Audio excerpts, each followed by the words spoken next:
Pangdam Iskandar Muda Mayor Jenderal TNI Novi Helmi Prasetya memberangkatkan umroh 5 bintara pembina desa atau Babinsa terbaik, hadiah pemenang Sanggamara Award. Selain 5 Babinsa, Pangdam juga menghadiahkan umroh tersebut kepada istri masing-masing Babinsa. Prosesi pelepasan Babinsa terbaik beserta istri dilaksanakan di Gedung Malahayati, Komplek Makodam Iskandar Muda, Banda Aceh.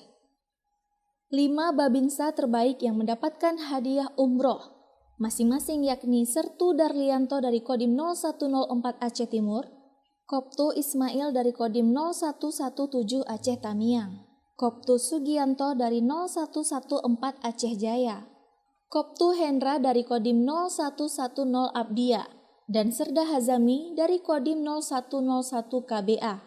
Kelima Babinsa terbaik itu telah bekerja keras dan berdedikasi mengabdi kepada masyarakat di desa binaan mereka. Penghargaan kepada prajurit terbaik. Kemarin kita memberikan penilaian kepada satuan Kodim, Koramil. Nah ini kepada Babinsa terbaik ya, melalui penilaian yang cukup ketat.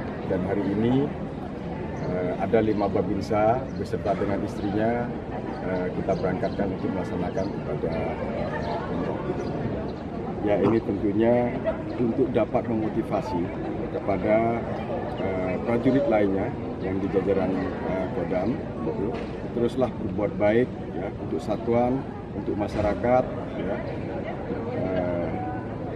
Allah Subhanahu Wa Taala, Tuhan yang Maha Kuasa, kalau sudah memberikan rezeki berupa apa saja, ya salah satunya ya ini yang mereka memang tidak tahu bahwa akan diberikan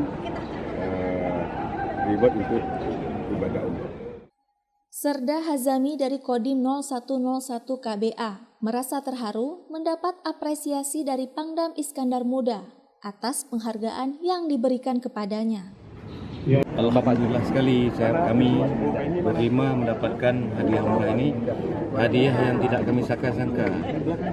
Padahal hadiah inilah yang kami impikan. Kami ucapkan terima kasih banyak kepada Bapak Panglima yang telah memberikan kami hadiah yang sangat mulia menurut kami. Di antara kami berbeda-beda. Kalau saya mengajarkan ilmu agama kepada masyarakat di kampung binaan kami. Dari Banda Aceh, Lala Nurmala melaporkan untuk Puja TV Aceh.